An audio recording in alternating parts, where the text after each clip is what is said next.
نحمده ونصلي على رسوله الكريم اما بعد اعوذ بالله من الشيطان الرجيم قل ان كان آباؤكم وأبناؤكم وإخوانكم وأزواجكم وعشيرتكم وأموال اقترفتموها وتجارة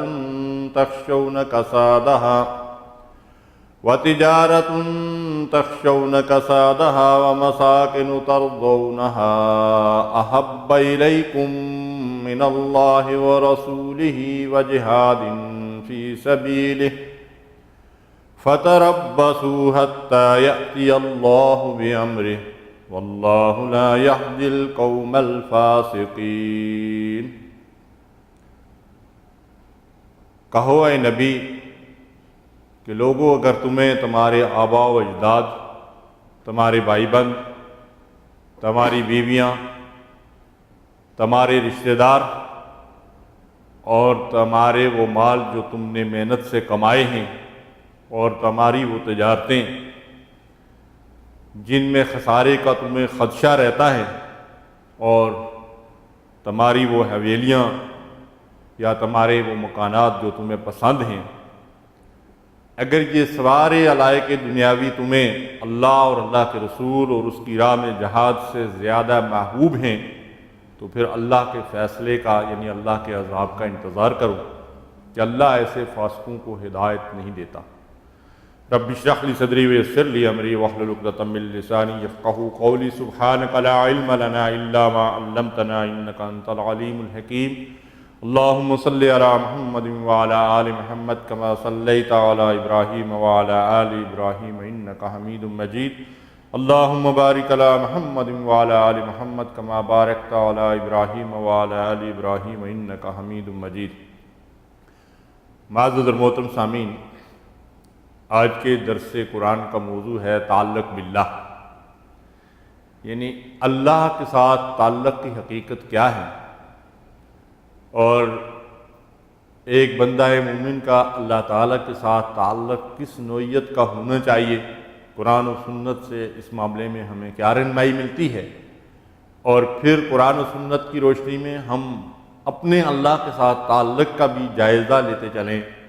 کہ کیا اس نوعیت کا تعلق اللہ کے ساتھ ہمارا ہے۔ اگر نہیں ہے تو پھر انشاءاللہ دوسری نشست میں ان ذرائع کا ذکر کیا جائے گا جن ذریعوں سے اللہ کے ساتھ یہ تعلق بڑھتا اور مضبوط ہوتا ہے۔ سورہ توبہ کی جو آیت مبارکہ میں نے آپ کے سامنے تلاوت کی اور اس کا ترجمہ پیش کیا ہے، اس آیت مبارکہ میں دراصل اللہ تعالیٰ نے اہل ایمان کے سامنے ایک ترازو رکھ دی ہے، ایک میزان قائم کر دی ہے کہ ایک طرف تو انسان کے جتنے تعلقات دنیا کی چیزوں سے ہو سکتے ہیں، رشتے اور ناطے، والدین سے، اولاد سے، بیوی بچوں سے، آبا و اجداد سے، کنبے اور قبیلے اور خاندان سے تعلق، اور اس کے بعد انسان کے اپنے مال اور دولت اور اس کی تجارت اور اس کے کاروبار، اس کے عہدے اور منصب اور وہ گھر جو انسان نے تزئین اور آرائش کے ساتھ سجا کر رکھے ہوتے ہیں، یہ سارے علائق دنیاوی ہیں۔ اور اس کے بعد اللہ تعالیٰ نے تین چیزیں ہمارے سامنے رکھی ہیں کہ ان کے مقابلے میں احب الیکم، اگر تمہیں من اللہ ورسولہ وجہاد فی سبیلہ فتربصوا حتی یاتی اللہ بامرہ، اگر یہ دنیا کی چیزیں یا ان میں سے کوئی چیز تمہیں اللہ کے رسول اور اللہ کی راہ میں جہاد سے زیادہ محبوب ہیں تو پھر اللہ کے فیصلے کا انتظار کرو، اور اللہ ایسے فاسقوں کو ہدایت نہیں دیا کرتا۔ یہاں اللہ تعالیٰ نے یہ بات واضح فرما دی ہے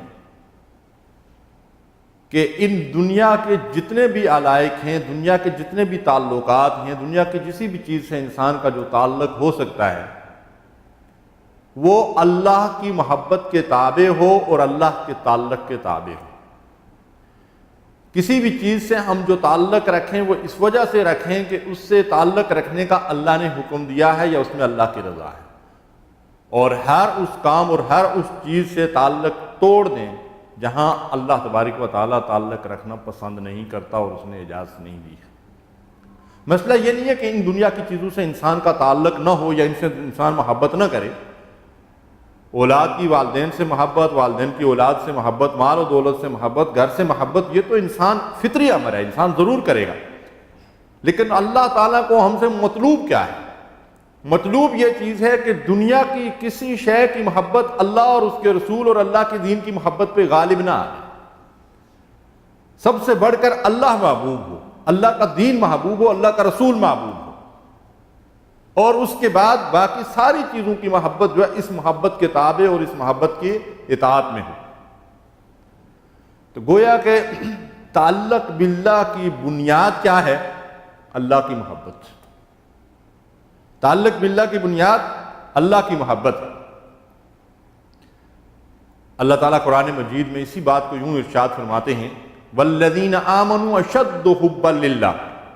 ایمان والے سب سے بڑھ کر کس سے محبت کرتے ہیں؟ اللہ سے محبت کرتے ہیں۔ اور یہی وجہ ہے کہ ایک بندہ مومن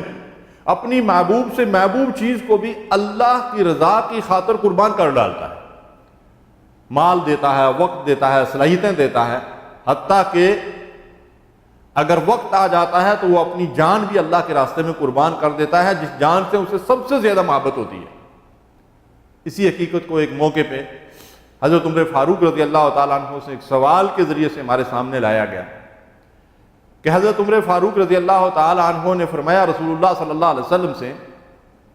کہ اللہ کے نبی، مجھے اپنی جان کے سوا ہر چیز سے زیادہ آپ کا عزیز اور محبوب ہیں۔ تو نبی صلی اللہ علیہ وسلم نے فرمایا کہ نہیں عمر، ابھی تو بات نہیں بنی، ایمان مکمل اس طرح سے نہیں ہوتا، اس وقت تک جب تک کہ تم اپنی جان سے بھی زیادہ میرے ساتھ محبت نہ کرو۔ عمر فاروق رضی اللہ تعالی عنہ نے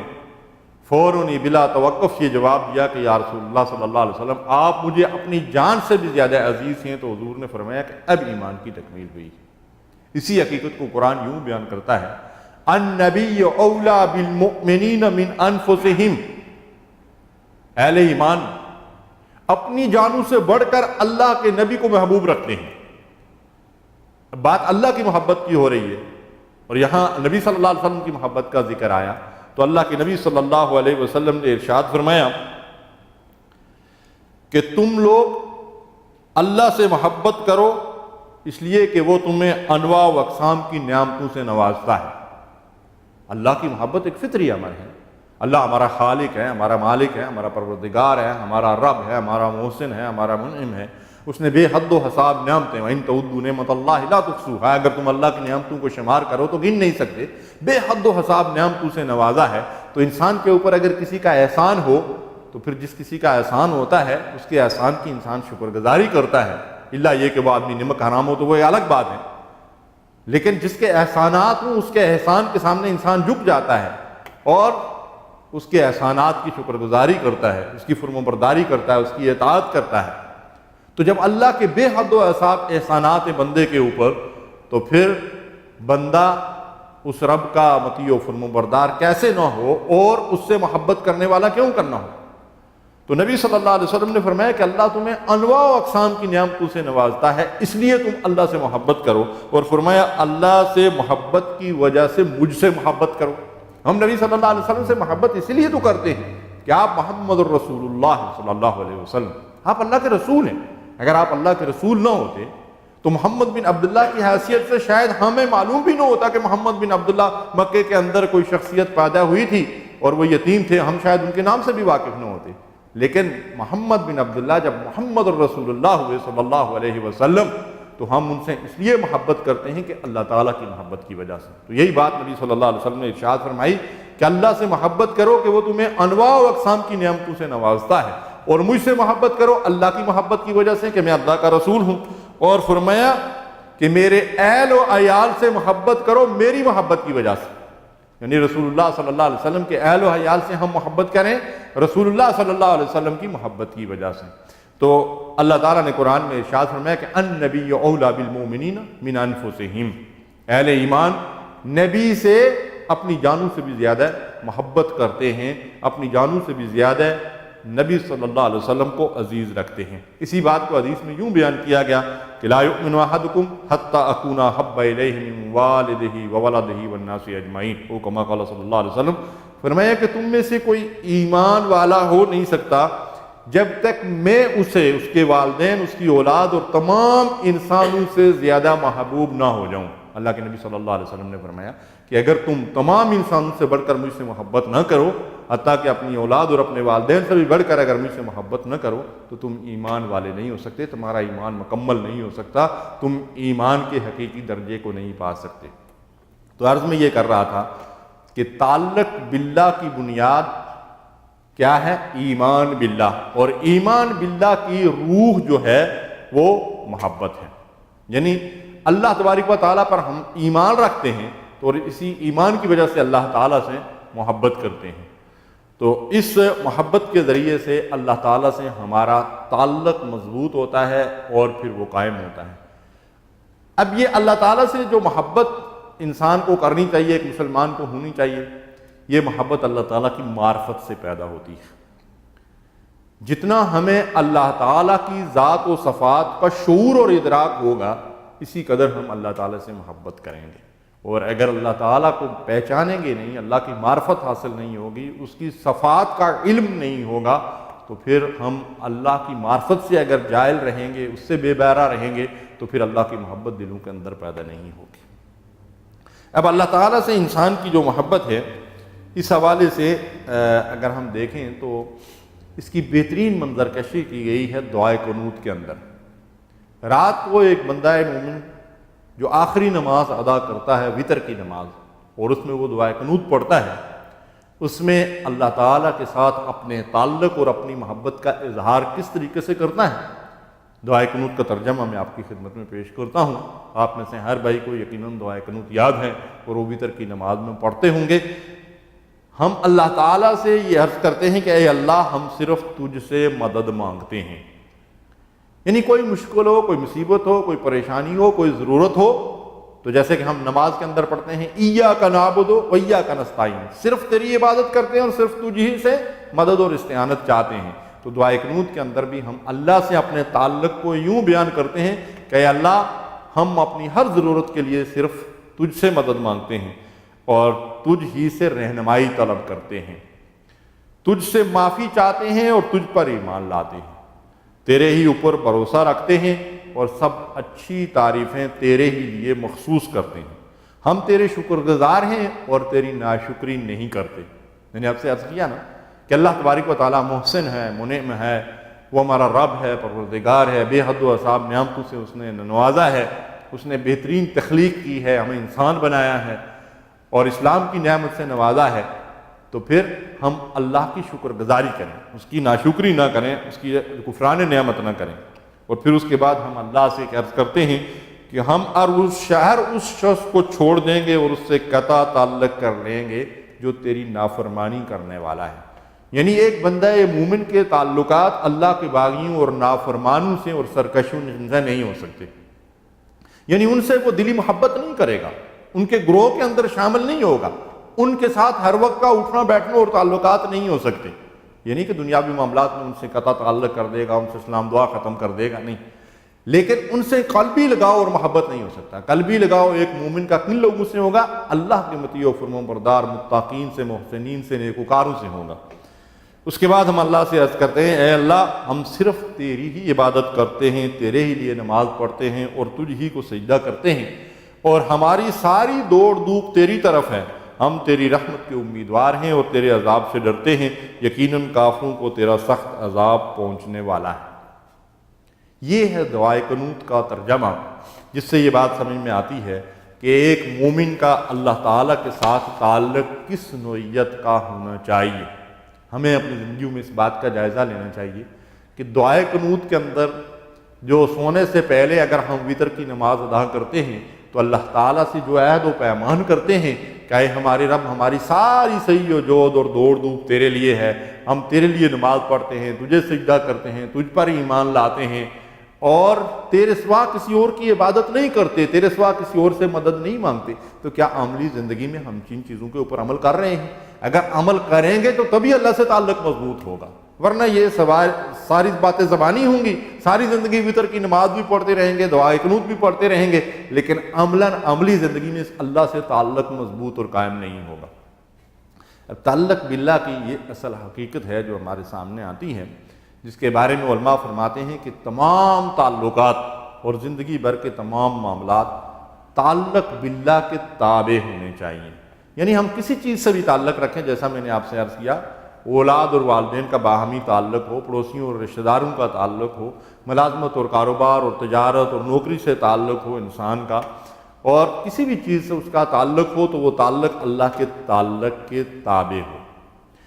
عبادات میں اللہ سے دل کا لگاؤ مقدم ہو. یعنی عبادت صرف یہ نہیں ہے کہ ہم عادت کے طور پر مثلا نماز پڑھ لیتے ہیں، رکوع اور سجود کر لیں، لیکن اللہ سے قلبی تعلق جو ہے وہ قائم نہ ہو تو عبادت کے اندر روح پیدا نہیں ہوگی. نماز کی روح کیا ہے؟ قد افلح المؤمنون الذین هم فی صلاتہم خاشعون.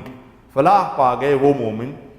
جو خشوع سے نماز ادا کرتے ہیں. اب خشوع کا تعلق انسان کے دل سے ہے، جیسا نبی صلی اللہ علیہ وسلم نے فرمایا التقویٰ ہا ہونا، یعنی تقویٰ، پرہیزگاری، خشوع، دل کا لگاؤ، انسان کے قلب کا تعلق اللہ تعالیٰ سے جڑ جائے تب یہ کیفیت پیدا ہوتی ہے، خشوع کی کیفیت پیدا ہوتی ہے. تو فرمایا وہ مومنین فلاح پا گئے اور کامیاب ہو گئے جو خشوع سے نماز ادا کرتے ہیں. تو عبادات میں اللہ سے دل کا لگاؤ مقدم ہو. یعنی تمام عبادات کی روح کیا ہے کہ بندے کا قلبی لگاؤ اللہ تعالیٰ سے ہو، اور اخلاق میں اللہ کی خشیت مقدم ہو، معاملات میں اس کی رضا مقدم ہو. کسی سے کوئی معاملہ کریں، رشتہ، ناتا، تعلق، تجارت، کاروبار، اس میں اللہ کی خشیت مقدم ہو، اللہ سے ڈرتے ہوئے وہ معاملہ کریں، اور اللہ نے جن چیزوں سے روکا اور منع کیا ہے ان سے رکیں اور باز آ جائیں. اور میں کہ اور ہر عمل میں اللہ کے لیے اخلاص مقدم ہو. اخلاص کے بغیر تو کسی عمل کا فائدہ ہی نہیں. وما امروا الا لیعبدوا اللہ مخلصین لہ الدین. اللہ فرماتے ہیں کہ میں نے لوگوں کو اس کے سوا کسی چیز کا حکم نہیں دیا کہ وہ خالص ہو کر اللہ کی عبادت کریں،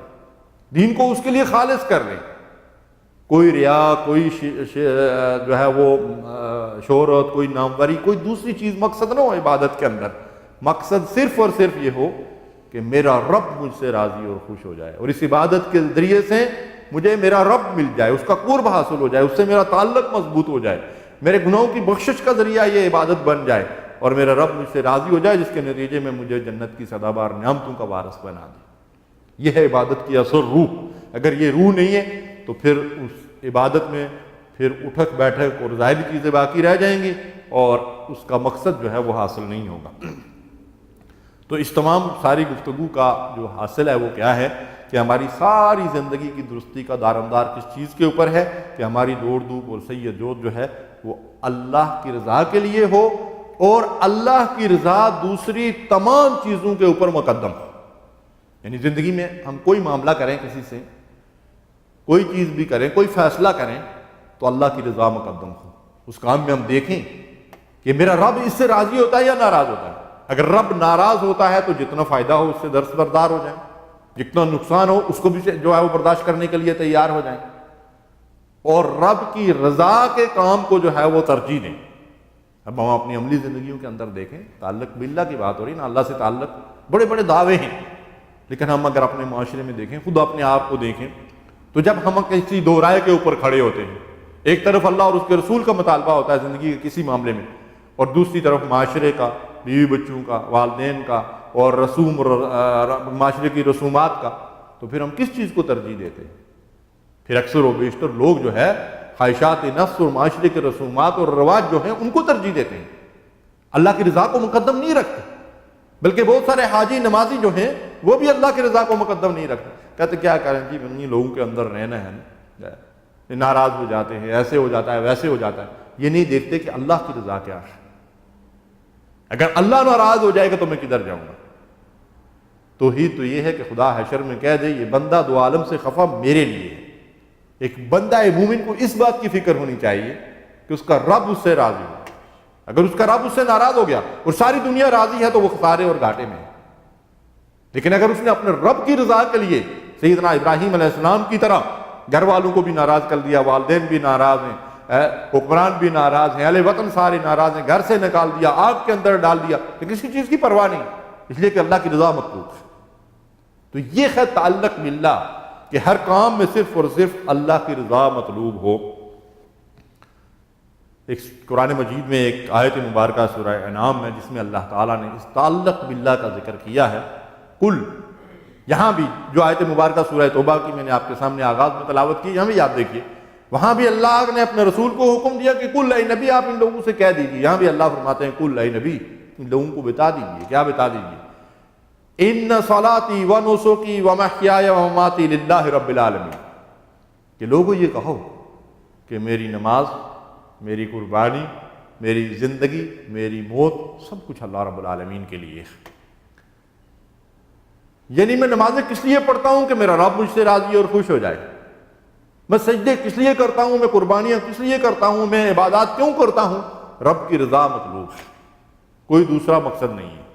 اور پھر پوری زندگی میری اللہ رب العالمین کے لیے ہے، یعنی زندگی کا ہر عمل میں اس لیے کرتا ہوں کہ میرا رب مجھ سے راضی اور خوش ہو جائے،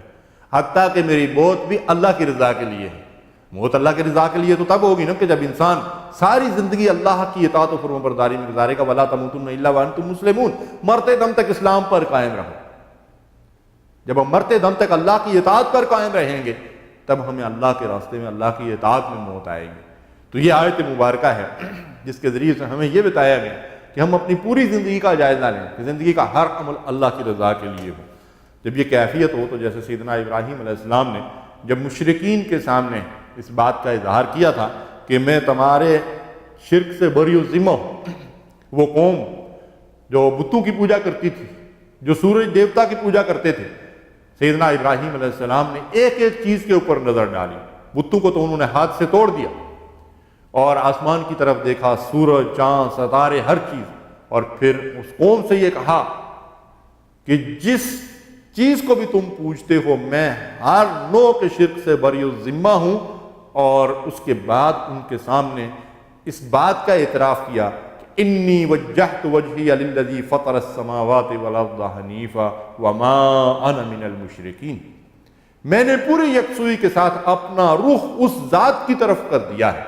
جو آسمانوں اور زمین کا پیدا کرنے والا ہے، جس نے یہ چاند، سورج، ہوا، پانی، دن، رات، روشنی، اندھیرا سب کچھ پیدا کیا ہے۔ تم ان چیزوں کو، مخلوق کو پوجتے ہو، میں اس خالق کا پجاری ہوں، اس رب کا پجاری ہوں جس کے حکم سے یہ سب کچھ بنا ہے اور جو ان ساری چیزوں کا پروردگار ہے۔ یہ ابراہیم علیہ السلام نے ان کے سامنے ہر نوع کے شرک سے بیداری کا اعلان کیا اور اس بات کا ان کے سامنے اعلان کر دیا کہ میں تو صرف اللہ رب العالمین کا مطیع و فرمانبردار ہوں، اس کی طرف میں نے اپنا رخ کر لیا ہے۔ تو گویا کہ تعلق باللہ کا مطلب یہ ہوا کہ ایک بندہ مومن جو ہے وہ یک رخا ہو،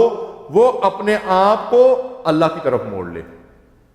اب ظاہر ہے کہ ایک مومن کی زندگی میں اتار چڑھاؤ تو آتے رہتے ہیں،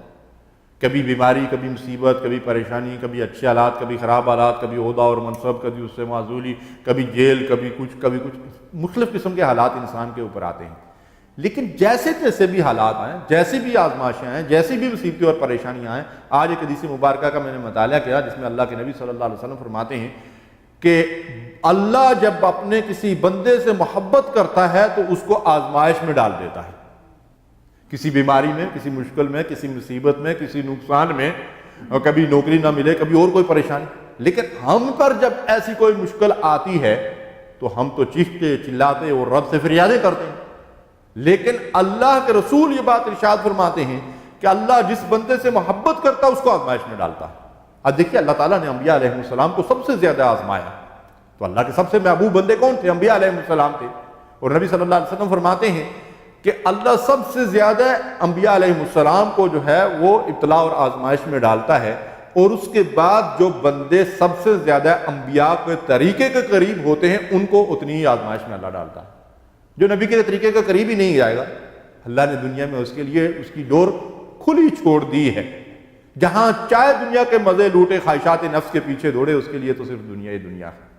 لیکن ایک بندہ مومن جو اللہ سے تعلق اپنا مضبوط کرنا چاہتا ہے، اس کا اللہ پر ایمان ہے، اللہ پر بھروسہ ہے، اس کو اللہ تعالیٰ آزمائش میں ڈالتے ہیں۔ تو اس کا مطلب یہ ہے کہ آزمائش بندہ مومن کے ساتھ اللہ تعالیٰ کی کوئی دشمنی نہیں ہے، اس کے اوپر وہ اللہ کا عذاب نہیں ہے، بلکہ تم دیے باد مخالف سے نہ گھبرائے عقاب، یہ تو چلتی ہے تجھے اونچا اڑانے کے لیے۔ اس کے ذریعے سے اللہ دراصل اپنے اس بندے کے درجات بلند کرنا چاہتا ہے، کوئی آزمائش، مصیبت، پریشانی، دکھ، تکلیف آ گئی تو جیسا کہ قرآن کی نص سے یہ بات ثابت ہے، وَلَنَبْلُوَنَّكُمْ بِشَيْءٍ مِّنَ الْخَوْفِ وَالْجُوعِ وَنَقْصٍ مِّنَ الْأَمْوَالِ وَالْأَنفُسِ وَالثَّمَرَاتِ وَبَشِّرِ الصَّابِرِينَ۔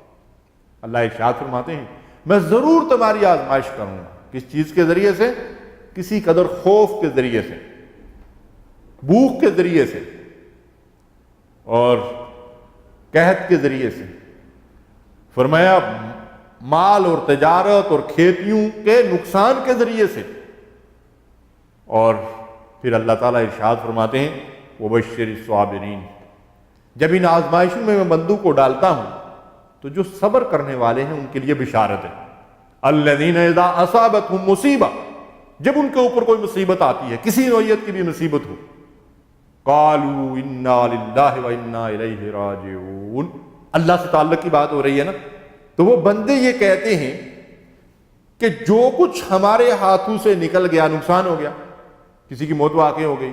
کاروبار برباد ہو گیا، عہدہ اور منصب ہاتھ سے چلا گیا، کوئی سختی اور تکلیف آ گئی، بندہ کسی وجہ سے جیل میں چلا گیا، ایکسیڈنٹ ہو گیا، کوئی نقصان ہو گیا، تو بندہ یہ کہتا ہے کہ یہ سب کچھ اللہ ہی کا ہے اور اللہ ہی کی طرف ہر چیز نے لوٹنا ہے، ہم خود اللہ کے ہیں اور ہم نے بھی اللہ کی طرف لوٹنا اور پلٹنا ہے۔ یہ ہے اللہ سے تعلق، کہ بجائے اس چیز کے اوپر افسوس کرنے پہ، آنسو بہانے کے اور مطلب ہے کہ رونے پیٹنے کے، بندہ یہ کہے کہ بھائی میرا کیا تھا، جو کچھ اللہ کا تھا اللہ نے لے لیا، اس کے اندر بھی اللہ کی طرف سے میرے لیے ضرور کوئی حکمت اور مصلحت ہوگی، تب اللہ تعالیٰ نے مجھے اس آزمائش کے اندر ڈالا ہے۔ تو یہ صبر اور شکر گزاری کا رویہ جب بندہ مومن اختیار کرتا ہے تو اللہ کے نبی صلی اللہ علیہ وسلم فرماتے ہیں کہ ایک مومن کو کانٹا بھی چبھتا ہے تو اس پر وہ صبر کرتا ہے تو اللہ کی طرف سے اس کو اجر ملتا ہے۔ تو اگر اس سے بڑے بڑے نقصانات ہوں اور ان پر بندہ صبر اور شکر کرے تو یقیناً اس کے لیے اللہ کے ہاں بلندی درجات کا ذریعہ بنتی ہیں یہ ساری آزمائشیں۔ تو میں نے آپ سے عرض کیا کہ سیدنا ابراہیم علیہ السلام فرماتے ہیں کہ میں نے یکسوئی کے ساتھ اپنا رخ اللہ کی طرف کر دیا ہے۔ اس یکسوئی کی مثال اگر آپ سمجھنا چاہیں تو آپ نے سورج مکھی کو دیکھا ہوگا۔ اس کو سورج مکھی کیوں کہتے ہیں؟ کہ جب صبح سورج نکلتا ہے تو اس کا رخ سورج کی طرف ہوتا ہے، اور اس کے بعد جوں سورج جو ہے وہ اوپر آتا ہے اور ڈلتا ہے تو جدھر سورج جاتا ہے ادھر ہی اس کا رخ ہوتا ہے۔ ایک مومن اپنا رخ ہمیشہ اپنے رب کی طرف موڑ لے۔ ہم کہتے رہتے ہیں نا کہ فلاں لوگوں کا قبلہ ہی درست نہیں ہے، کسی کا قبلہ ماسکو ہے، کسی کا واشنگٹن ہے، کسی کا لندن ہے۔ ایک مسلمان کا، ایک مومن کا قبلہ بیت اللہ شریف ہے، یعنی ایک مومن کا رخ ہمیشہ اللہ کی طرف ہونا چاہیے۔ یہ کمپاس آپ نے دیکھا ہوگا، قطب نما جس کو کہتے ہیں، اس کو آپ اگر الٹا سیدھا گھما پھرا کر جس طرف بھی پھینک دیں اور ڈال دیں تو اس کی سوئی جو ہے وہ ایک ہی طرف جو ہے وہ رہتی ہے ہمیشہ۔ یہ نہیں کہ آپ اس کو الٹا سیدھا گھما کر ہلا کر رکھ دیں، چھوڑیں اس کو تو سوئی کسی اور رخ پہ چلی جائے، نہیں۔ یہی بات ہے جس کو مولانا ابو العالیٰ مودودی رحمۃ اللہ علیہ یوں بیان کرتے ہیں کہ ایک مسلمان پہ، ایک مومن پہ بظاہر بڑی آزمائشیں آتی ہیں، مصیبتیں آتی ہیں، سختیاں آتی ہیں، لیکن اس کا دل پوری طرح اندر سے مطمئن ہوتا ہے اور دل کا لگاؤ اللہ تعالیٰ کے ساتھ بالکل یکسانیت کے ساتھ قائم رہتا ہے۔ یعنی خوشحالی ہو یا بدحالی ہو، آزمائش اور مصیبت ہو، پریشانیاں ہوں، بظاہر جو ہے وہ بڑا اتار چڑھاؤ نظر آ رہا ہوتا ہے، لیکن مومن کا قلبی تعلق اللہ تبارک و تعالیٰ سے ہر حال میں ایسا قائم رہتا ہے کہ کسی کیفیت میں بھی اللہ سے اس کا تعلق جو ہے وہ ٹوٹتا نہیں ہے اور کمزور نہیں ہوتا ہے، اللہ سے ہر حال میں اس کا تعلق جو ہے وہ قائم رہتا ہے۔ مسدس حالی میں مولانا حالی نے اللہ کے ساتھ اس تعلق کی منظر کشی اشعار کے ذریعے سے بڑے خوبصورت انداز میں کی ہے۔ مولانا فرماتے ہیں ہے ذات واحد عبادت کے لائق، ایاک نعبد، ہم صرف تیری عبادت کرتے ہیں۔ تو مولانا فرماتے ہیں ہے ذات واحد عبادت کے لائق، دل و زبان کی شہادت کے لائق، اسی کے ہیں فرمان اطاعت کے لائق، یعنی بندہ فرما برداری کس کی کرے؟ اللہ کے حکم کی، اور اسی کی ہے سرکار خدمت کے لائق، اسی پر ہمیشہ بھروسہ کرو۔ تم دنیا کے وسائل پہ بھروسہ نہیں کرو بلکہ اللہ کی ذات پہ ہمیشہ بھروسہ کرو، اسی کے غضب سے ڈرو تم، خوف ہو تو صرف اللہ کا، امید ہو تو صرف اللہ سے، اسی کی محبت کا صدا دم برو تم۔ پہلے عرض کیا جا چکا ہے کہ اللہ کی محبت ہی دراصل اللہ سے تعلق کا ذریعہ ہے، اسی کی طلب میں مرو تم۔ قرآن کی آیت سے یہ بات آپ کے سامنے عرض کر چکا ہوں کہ بندہ کیا کہتا ہے کہ ان صلاتی و نسکی و محیایا مماتی للہ رب العالمین، میری نمازیں، میری قربانیاں، میری زندگی اور میری موت اللہ کے لیے ہے۔ تو مولانا کہتے ہیں کہ اسی کی طلب میں مرو گر مرو تم، مبرہ ہے شرک سے اس کی خدائی اور نہیں اس کے آگے کسی کو بڑائی۔ بڑائی صرف اللہ کے لیے، اللہ اکبر، سب سے بڑا اللہ ہے۔ تو سب سے بڑا اللہ کا مطلب کیا ہے کہ ہم صرف اسی کو بڑا جان کر اسی کے احکامات کی اطاعت کریں، اس کی نافرمانیوں سے اپنے آپ کو بچائیں۔ اب جو تعلق باللہ کی وضاحت ہمارے سامنے آئی ہے، اگر اس کے کچھ نمونے ہم انبیاء علیہ السلام کی زندگیوں میں دیکھیں، اس لیے کہ سب سے زیادہ اللہ سے مضبوط تعلق کس کا ہوتا ہے؟ انبیاء علیہ السلام کا۔ اس کے بعد صحابہ کرام، ان میں بھی خلفائے راشدین اور پھر دیگر صحابہ کرام اور پھر امت کے سلف صالحین۔ تو انبیاء علیہ السلام کی زندگیوں میں سیدنا ابراہیم علیہ السلام کا ذکر میں نے آپ کے سامنے کیا، تو آپ دیکھیے جیسا کہ میں نے آغاز میں آپ کے سامنے عرض کیا کہ ہر دوسری چیز سے جو تعلق ہے وہ اللہ کے تعلق کے تابع ہو۔ اب سیدنا ابراہیم علیہ السلام بت فروشوں کے گھر کے اندر پیدا ہوتے ہیں، اور جب اللہ تعالیٰ نے نبوت سے نوازا تو معاشرے کے ان غیر اسلامی رسومات اور شرکیہ افعال سے برات کا اعلان کرتے ہیں۔ گویا کہ سب سے پہلا عمل آپ کا یہ ہے کہ معاشرے کے اندر جو بھی غلط کام ہو رہے ہیں، جو برائیاں ہو رہی ہیں، جو شرک ہو رہا ہے، جو خدا کی نافرمانیاں ہو رہی ہیں، ان سے لا تعلقی کا اظہار۔ اللہ سے تعلق اور غیر اللہ سے تعلق انہوں نے توڑ دیا۔ ہم بھی اپنا جائزہ لیں، ہمارے معاشرے میں بہت ساری غیر اسلامی رسومات چل رہی ہوتی ہیں، ہم بڑی پابندی کے ساتھ ان کے اوپر عمل کرتے ہیں، ان کو چھوڑنے کے لیے کبھی تیار نہیں ہوتے۔ سیدنا ابراہیم علیہ السلام کا بھی ذکر کریں گے، محمد رسول اللہ صلی اللہ علیہ وسلم کا بھی ذکر کریں گے۔ اللہ کے نبی صلی اللہ علیہ وسلم جس معاشرے میں پیدا ہوئے، اللہ نے آپ کو نبی بنایا، وہ معاشرہ بھی شرک کی آلودگی کے اندر مبتلا تھا۔ آپ نے سب سے پہلی ضرب اسی شرک کے اوپر لگائی، لا الہ الا اللہ۔ نہ لات الہ ہے، نہ منات الہ ہے، نہ عزا، نہ حبل، نہ 360، نہ کسی اور کو میں الہ مانتا ہوں، الہ تو اللہ رب العالمین ہے۔ سب سے پہلے معاشرے کے جو ہے غلط وہ رسومات ہیں، ان کے اوپر قاری ضرب اللہ کا نبی لگاتا ہے۔ تو سیدنا ابراہیم علیہ السلام نے جب یہ ضرب لگائی تو معاشرہ جو ہے وہ تڑپ اٹھا، چیخ اٹھا، اور حکمرانوں کو جب اللہ کی توحید کی طرف دعوت دی تو انہوں نے سیدنا ابراہیم علیہ السلام کو آگ میں ڈال دیا۔ میں نے آپ سے عرض کیا نا کہ جان انسان کو سب سے زیادہ عزیز ہوتی ہے۔ سیدنا ابراہیم علیہ السلام جان کی قربانی کے لیے بھی تیار ہوئے، انہوں نے سیدنا ابراہیم علیہ السلام کو آگ میں ڈال دیا، لیکن سیدنا ابراہیم علیہ السلام نہ ڈرے ہوئے اور نہ خوف زدہ ہوئے۔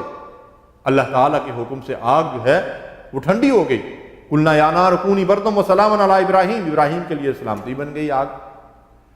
تو میں نے آپ سے عرض کیا کہ بھروسہ اللہ کی ذات پہ ہو، وسائل پہ نہ ہو۔ ابراہیم علیہ السلام کو معلوم تھا کہ آگ جلاتی ہے، لیکن ان کو اس بات کا پختہ یقین تھا کہ آگ تو اللہ کے حکم کی پابند ہے، آگ چلائے گی تو جلائے نہیں، آگ اللہ چاہے گا تو آگ جلائے گی، ورنہ اللہ چاہے گا تو آگ نہیں جلائے گی۔ وہی ہوا کہ اللہ نے آگ کو حکم دیا کہ تو ٹھنڈی ہو جائے۔ تو ابراہیم علیہ السلام نے تو اپنی طرف سے جان کا نذرانہ بھی پیش کر دیا، کس لیے؟ صرف اللہ کو راضی کرنے کے لیے۔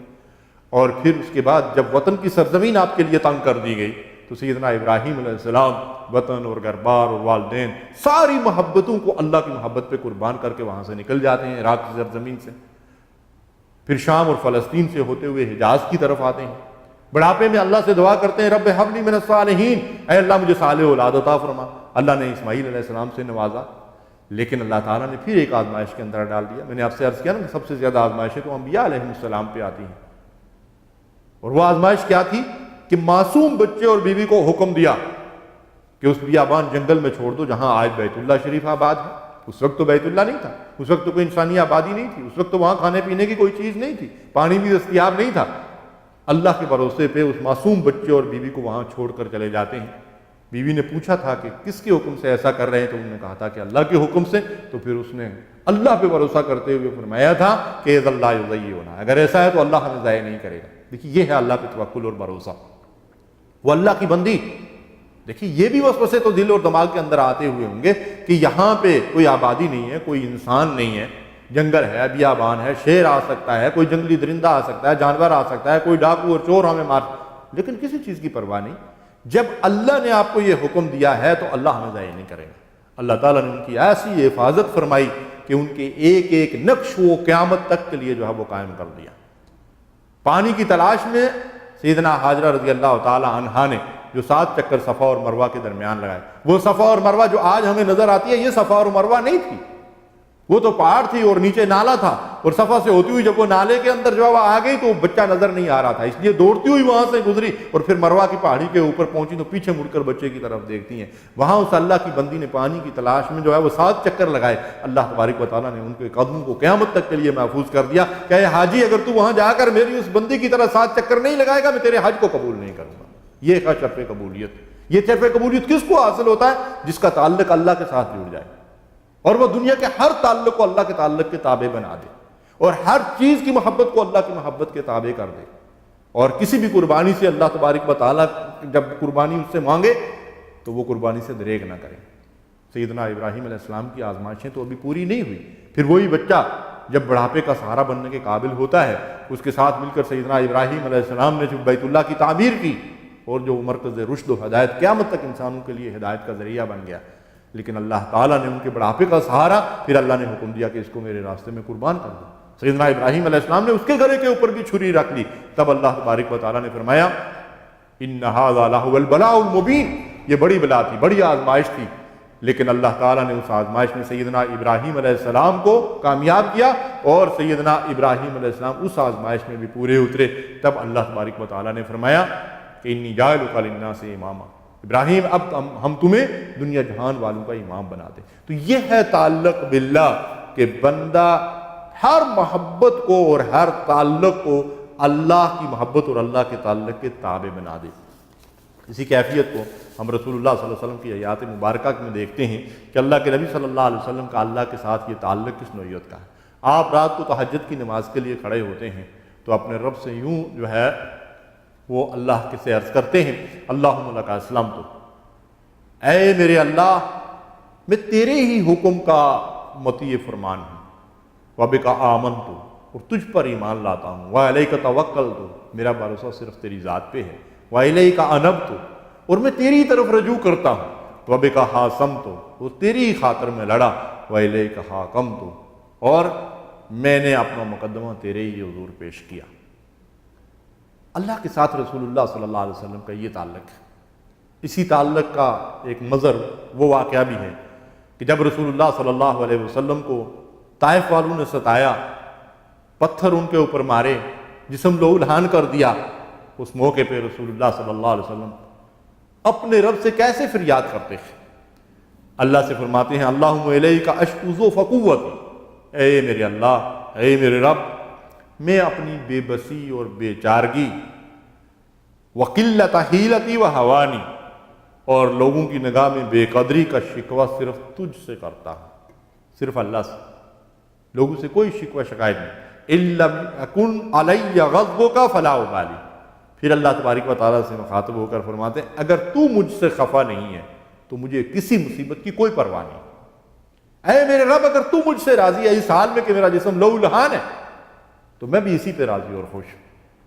کہ اللہ کے بندوں کی شان ہی کیا ہوتی ہے؟ یحبہم و یحبونہ، اللہ تعالیٰ فرماتا ہے کہ میں ان سے محبت کرتا ہوں اور وہ مجھ سے محبت کرتے ہیں۔ تو یہ ہے اللہ کے نبی صلی اللہ علیہ وسلم کی شان۔ سیدنا یعقوب علیہ السلام آپ دیکھیں کہ یوسف علیہ السلام کی جدائی میں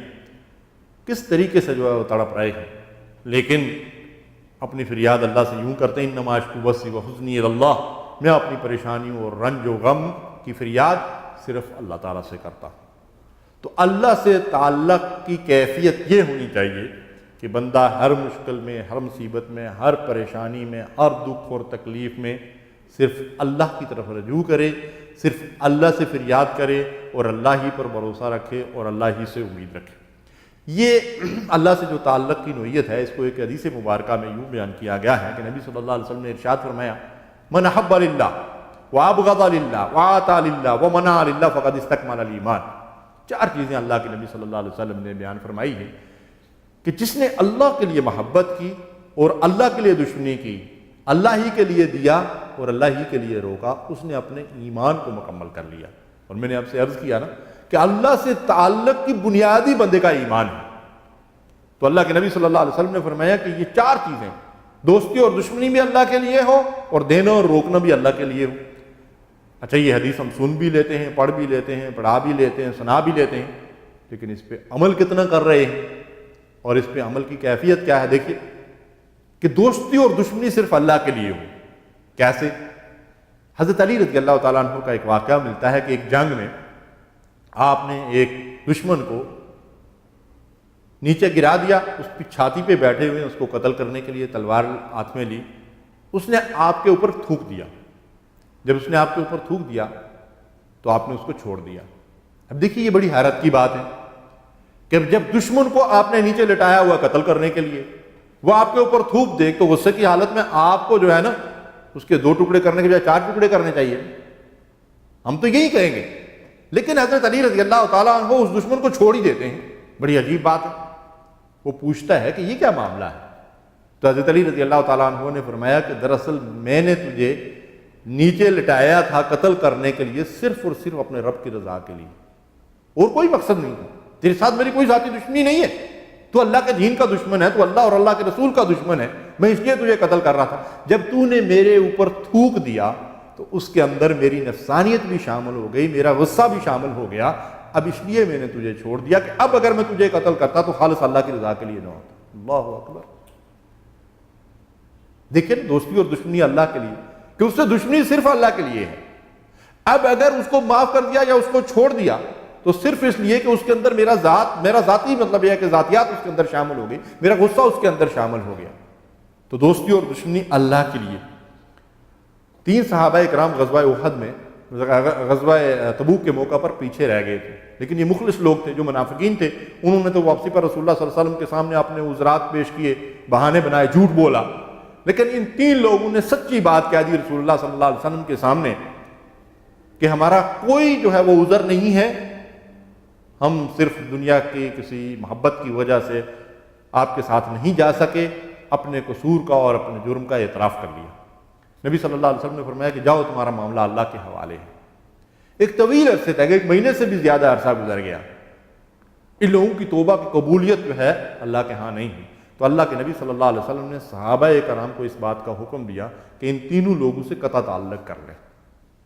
جب تک ان کی توبہ قبول ہوتی یا ان کے بارے میں اللہ کی طرف سے کوئی حکم نازل ہوتا۔ تو آپ دیکھیے ان کے قریب ترین رشتہ داروں نے بھی ان سے بات چیت بھی جو ہے وہ ختم کر دی،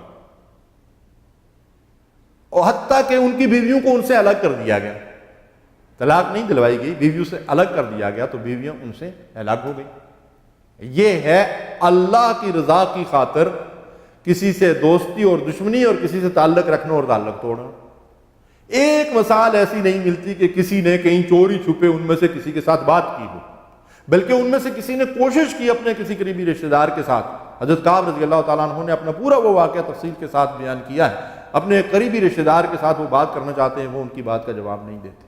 اس لیے کہ اللہ کے رسول نے منع فرما دیا تھا۔ اب آج ہم اپنی زندگیوں کا جائزہ لیں، اللہ اور اس کے رسول نے جن کاموں سے ہمیں منع کیا، جن کاموں سے ہمیں روکا ہے، کیا واقعی ہم رک جاتے ہیں؟ تو مومن کی شان یہ ہو کہ اللہ کے ساتھ تعلق کی نوعیت یہ ہو کہ اللہ اور اس کا رسول جس چیز سے روک دیں اور منع کر دیں، اس میں اس کا ذاتی جتنا بھی فائدہ ہو، اس کا وہ ذاتی محبوب چیز بھی کیوں نہ ہو، اس کو بھی وہ ترک کر دے۔ حتیٰ کہ بیویوں نے خامدوں کو جو ہے وہ چھوڑ دیا، ان سے قطع تعلق کر دیا۔ لیکن جب ان لوگوں کی برات نازل ہوئی اور اللہ تعالیٰ کی طرف سے یہ استقامت کے ساتھ اپنے مقام پہ ڈٹے رہے، یہی حضرت کعب رضی اللہ تعالیٰ عنہ جن کو غسان کے حکمران نے، عیسائی حکمران نے خط لکھا تھا کہ تم اتنے بے قدر آدمی نہیں ہو، دراصل وہ ان کو خریدنا چاہتا تھا، ان کو گمراہ کرنا چاہتا تھا، ورگلانا چاہتا تھا، جسے آج ہمیں ڈالروں کے ذریعے سے ورگلایا اور خریدا جاتا ہے، تو وہ بکاؤ مال نہیں تھے۔ تو اس شخص نے ان کو خط لکھا اور انہیں بڑی آفر کی تھی کہ ہمارے پاس آ جاؤ، ہم تمہیں بڑا عہدہ دیں گے، منصب دیں گے، تمہاری بڑی بے قدری اور ناقدری کی گئی ہے، ہم تمہاری قدردانی کریں گے اور تمہیں عہدہ اور منصب بھی دیں گے۔ انہوں نے اس خط کو جو ہے تنور کے اندر جھونک دیا تھا۔ جی تو یہ ہے اللہ تعالیٰ سے تعلق کہ ہر حال میں وہ صرف اللہ کے در پر پڑے رہے، اللہ کی اطاعت و فرمانبرداری پر قائم رہے، اور ان کا مشن یہ تھا کہ اللہ کی رضا کے طالب تھے۔ پھر ان کی برات نازل ہوئی، اللہ نے ان کی توبہ قبول فرما لی۔ تو یہی لوگ جنہوں نے ان سے قطع تعلق کیا ہوا تھا، دوڑ دوڑ کر ایک دوسرے سے آگے بڑھ کر ان کو مبارکبادیں دے رہے تھے اور ان کو بشارتیں دے رہے اور ان سے ملاقاتیں کر رہے تھے۔ دیکھیے ان کی خوشی اللہ کی رضا کے تابع تھی، ان کی ناراضگی اللہ کی رضا کے تابع تھی۔ تو یہ ہے ایک بندہ مومن کا اصلی معیار کہ اس کی محبت اور اس کا تعلق اللہ کے تعلق کے تابع ہو جائے۔ اب اس حوالے سے ایک بات یہ دیکھنے کی ہے کہ یہ جو اللہ کے ساتھ ہمارا تعلق ہے، اس تعلق کو بڑھانے کا طریقہ کیا ہو سکتا ہے؟ اس تعلق کو قائم کرنے اور اس تعلق کو مضبوط کرنے کے ذرائع جو ہیں، اس پہ تو انشاءاللہ آئندہ کسی نشست میں بات ہوگی۔ آج میں صرف اتنا عرض کروں گا کہ اس تعلق کو بڑھانے کا طریقہ کیا ہے۔ علماء نے اس کے دو طریقے بیان کیے ہیں، ایک تو فکر و فہم کے ذریعے سے اللہ سے تعلق مضبوط کیا جائے، اور دوسرا عمل کے ذریعے سے۔ فکر و فہم سے مراد کیا ہے کہ قرآن اور حدیث کو سمجھ کر پڑھا جائے، اور قرآن اور حدیث کے مطالعے سے یہ بات معلوم کی جائے کہ جس اللہ سے ہم اپنے تعلق کو مضبوط کرنا چاہتے ہیں، اس اللہ سے ہمارے تعلق کی نوعیت کیا ہے، اللہ اور بندے کے درمیان نسبتیں کیا ہیں۔ مثلا ایک نسبت یہ ہے کہ ہم بندے ہیں اور وہ ہمارا آقا اور الہ اور معبود ہے، اور اس نے ہمیں اپنی عبادت کے لیے پیدا کیا ہے، تو ہم اپنی ساری زندگی صرف اس اللہ کی عبادت کریں۔ اور وہ مثلا دیکھیں، دوسرا تعلق یہ ہے کہ اللہ فرماتا ہے میں نے بندے کو زمین میں اپنا خلیفہ اور نائب بنایا ہے، تو خلیفہ اور نائب ہونے کی حیثیت سے ہم اس بات کے پابند ہیں کہ اس کی مرضی اور خواہش کے مطابق عمل کریں، کیونکہ خلیفہ اور نائب جو ہوتا ہے وہ آزاد اور خود مختار نہیں ہوتا کہ اپنی مرضی کریں، بلکہ وہ اپنے آقا اور اپنے مالک کے حکم کا پابند ہوتا ہے۔ اور اسی طرح سے اگر ہم ایک نسبت یہ دیکھیں کہ ایک نسبت اس کے اور ہمارے درمیان یہ ہے کہ مومن ہونے کی حیثیت سے ہم نے اس کے ساتھ بیع و شراء کا معاملہ کر لیا ہے، ان اللہ اشتری من المؤمنین انفسهم واموالهم بان لهم الجنہ، کہ ہم نے اپنے مالوں اور جانوں کو اللہ کے ہاں جنت کے بدلے میں بیچ دیا ہے۔ تو اب ہمیں اپنی اس بات کا جائزہ لینا چاہیے کہ کیا مال اور جان جو ہیں وہ اللہ کے راستے میں لگ رہے ہیں، جنت اور اللہ کی رضا کے حصول کے لیے لگ رہے ہیں؟ کتنا وقت، کتنا مال، کتنی صلاحیتیں، کتنی کوششیں، کتنی محنتیں اللہ کی رضا اور جنت کے حصول کے لیے ہو رہی ہیں، کتنی دنیا داری کے لیے ہو رہی ہیں۔ تو اللہ سے معاہدہ تو یہ ہے کہ میں نے اپنے مال اور جان اللہ کے حضور بیچ دیے ہیں، اللہ کے ہاتھ بیچ دیے ہیں جنت کے بدلے میں۔ اور اسی طریقے سے اگر ہم ایک اور چیز کا جائزہ لیں تو وہ یہ ہے کہ آخرت پر ایمان کی وجہ سے ہم اللہ کے سامنے جواب دہ ہیں، اور اللہ ہمارے ہر عمل کو دیکھ رہا ہے۔ تو زندگی پھر ہم اس طریقے سے گزاریں کہ اللہ میرے ہر عمل کو دیکھ رہا ہے، میری ہر حرکت کو دیکھ رہا ہے، میرے دل کے بیضو سے واقف ہے۔ تو پھر رات کی تنہائی ہو یا دن کی روشنی ہو، اندھیرا ہو یا اجالا ہو، ہر حال میں ہم اللہ سے ڈرتے ہوئے زندگی بسر کریں، اس کے حکم کی اطاعت کریں اور اس کی نافرمانیوں سے اپنے آپ کو بچائیں۔ تو فکر و فہم کے ذریعے سے اللہ سے تعلق کا مطلب یہ ہے کہ قرآن و سنت سے یہ رہنمائی حاصل کریں کہ بندہ ہونے کی حیثیت سے میرے اپنے رب کے ساتھ نسبتیں کیا ہیں، اور پھر ان نسبتوں کے ذریعے سے اپنے رب سے اپنے تعلق کو مضبوط کریں اور قائم کریں۔ اور عملی طریقہ یہ ہے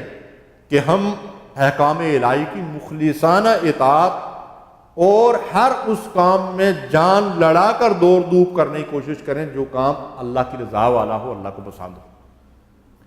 اور پھر اس سے آگے بڑھ کر ان کاموں سے قلبی نفرت کریں اور دور رہیں اور ان کو ترک کر دیں اور چھوڑ دیں جن سے اللہ نے منع کیا اور روکا ہے۔ جیسے امت مسلمہ کا یہ فرض منصبی ہے، کنتم خیر امۃ اخرجت للناس تأمرون بالمعروف وتنہون عن المنکر، تم بھلائیوں کے قائم کرنے والے ہو، نیکی کا حکم دینے والے ہو، برائیوں سے روکنے والے ہو۔ تو دراصل ایمان کے 4 مراتب علماء نے بیان کیے ہیں، ایمان، اسلام اور تقوی اور احسان۔ اب ان 4 مراتب میں اگر آپ دیکھیں تو ایمان سب سے پہلی بنیاد ہے۔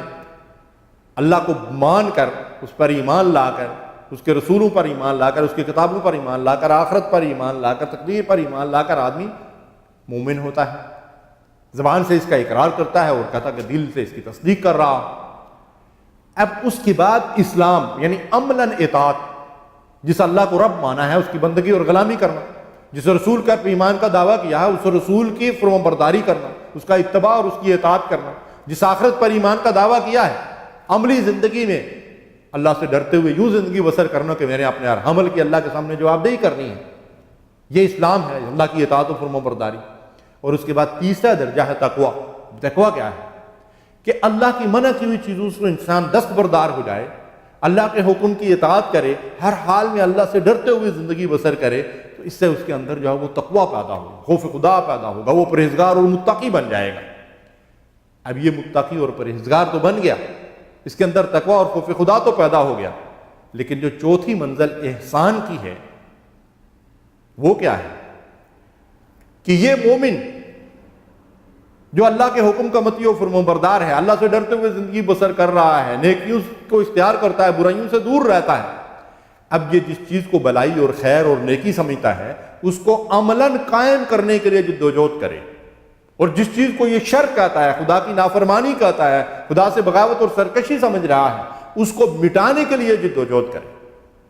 جو بحثیت مسلمان اس کا فرض منصبی ہے، جیسا کہ نبی صلی اللہ علیہ وسلم نے فرمایا من رأى منکم منکرا فلیغیرہ بیدہ، جب تم میں سے برائی کو کوئی دیکھے تو اس کو ہاتھ کی قوت سے روکے، فإن لم یستطع فبلسانہ، اگر ایسا نہیں کر سکتا، یہ قوت اور طاقت اسے حاصل نہیں ہے تو زبان سے اس کی مذمت کرے، فإن لم یستطع فبقلبہ وذلک اضعف الایمان، اور اگر ایسا بھی نہیں ہے تو پھر دل سے اس برائی کے خلاف نفرت اور حقارت کا اظہار کرے، منصوبے بنائے، طریقے سوچے، راستے تلاش کرے کہ کیسے برائیوں کو مٹایا جا سکتا ہے۔ فرمایا ہے کہ یہ ضعیف ترین، کمزور ترین ایمان ہے۔ اصل طاقتور ایمان کیا ہے؟ کہ برائی کے خلاف قوت سے جہاد کیا جائے یا زبان سے جہاد کیا جائے۔ تو اب وہ بندہ ہے مومن جو تقویٰ کی منزل سے آگے بڑھ کر احسان کی منزل کی طرف جا رہا ہے، اب اس نے جب برائیوں کے مٹانے کے لیے اور نیکیوں کے پھیلانے کے لیے عملی جدوجہد اختیار کر لی، اور اب اپنے جان، اپنا مال، اپنی صلاحیتیں، اپنا وقت، اپنی قوتیں اللہ کی راہ میں صرف کر رہا ہے تاکہ دنیا میں نیکی اور بھلائی اور خیر پھیلے اور شر مٹے، تو اب اللہ تعالیٰ اس بندے کو احسان کی منزل پر پہنچا کر محسنین کے اندر شمار کر لیتا ہے۔ واللہ یحب المحسنین، اور اللہ ان احسان کرنے والوں کو پسند کرتا ہے۔ تو یہ ہے اللہ تبارک و تعالیٰ سے تعلق کا بلند ترین مرتبہ کہ بندہ محسنین تک کے درجے تک پہنچ جائے۔ محسنین اللہ تبارک و تعالیٰ کے سب سے زیادہ پسندیدہ بندے ہیں، اور محسن اسے کہتے ہیں کہ وہ خدا کی مرضی کو زمین کے اوپر جو ہے وہ قائم کرنے کے لیے عملی جدوجہد کرے، اور اللہ کی نافرمانیوں سے اور اللہ کی منع کی ہوئی چیزوں سے زمین کو پاک کرنے کے لیے جدوجہد کرے، اور اس میں وہ اپنا وقت بھی لگائے، اپنی صلاحیتیں بھی لگائے، اپنی قوتیں اور طاقتیں بھی لگائے، اپنے وسائل بھی لگائے، اور یہ جدوجہد کرے، اور اسی جدوجہد میں اپنی زندگی کو لگا دے اور کھپا دے، تو اسے اللہ کی رضا اور اس کی خوشنودی اور ایمان کا بلند ترین مرتبہ جو ہے وہ حاصل ہوگا۔ اللہ رب العالمین سے دعا ہے کہ وہ اپنے ساتھ اس تعلق کو مضبوط کرنے کی ہمیں توفیق عطا فرمائے، اور اللہ ہم سے راضی اور خوش ہو جائے۔ وآخر دعوانا الحمد للہ رب العالمین، وصلی اللہ علی نبینا محمد۔